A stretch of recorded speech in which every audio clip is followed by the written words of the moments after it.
Hey everyone, welcome back to Corporate Decoder, the place where we dive into the nitty-gritty of corporate filings and try to make sense of it all. So today we've got a filing from Cross Country Healthcare, and it looks like there's a little bit of a delay in their big merger deal. Stick around to figure out what that means for them and for us investors. And before we dive in, if you enjoy these kinds of deep dives into company reports and want straightforward insights, make sure you hit that subscribe button and join our Discord community linked in the description below to keep the conversation going. Alright, so Cross Country Healthcare is a company that helps place healthcare professionals, and right now they're in the middle of a big merger with Aya Holdings 2 Inc. This filing is about a change to that merger agreement. Think of it like a contract for buying or selling a company. So basically on September 3rd of 2025, the end date for this merger deal got pushed back. It was supposed to wrap up on September 3rd, but now it's been extended to December 3rd of 2025. This isn't a huge surprise in the world of big company deals. There are always a lot of moving parts, especially when you need approval from government regulators. The reason for these extensions is often to give companies more time to get those important government approvals. In this case, they're dealing with the US Federal Trade Commission, or FTC.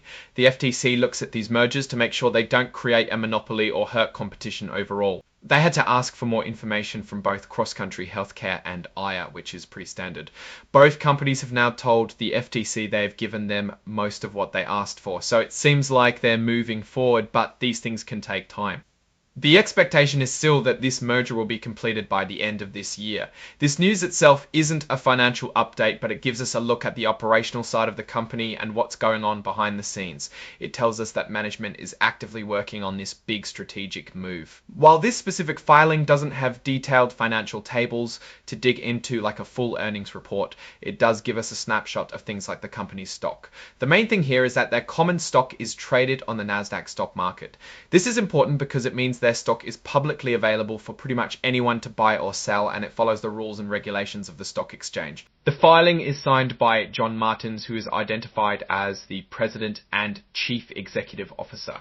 This is the top boss at Cross Country Healthcare, making this report official. It's him saying, okay, this is the situation, everything is above board. Now, looking at Cross Country Healthcare and this merger deal, we can infer a few things. The extension of the merger deadline isn't necessarily a bad sign.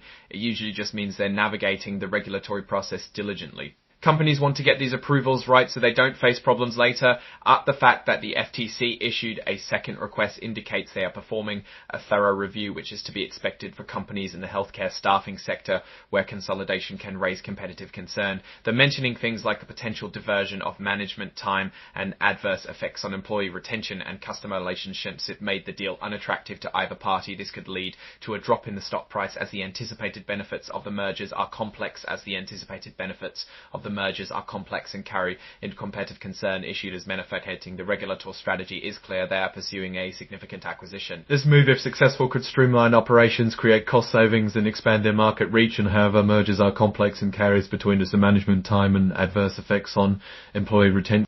So what's my take on Cross Country Healthcare based on this filing? Well, this specific report is more of an update on a significant event, the merger. It shows they are actively managing a major strategic initiative.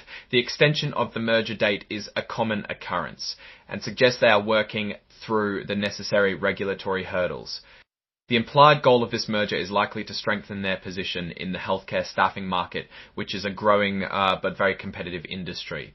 The key for investors is to monitor the progress of the FTC review and the ultimate closing of the deal. Should the merger go through as planned, it could position Cross Country Healthcare for future growth. If it falters, the company will need to reevaluate its strategy. The forward-looking statements highlight a multitude of potential risks, including economic changes and global health crises that could impact demand for their services. This means even with a successful merger, they'll still be navigating a complex and sometimes unpredictable market.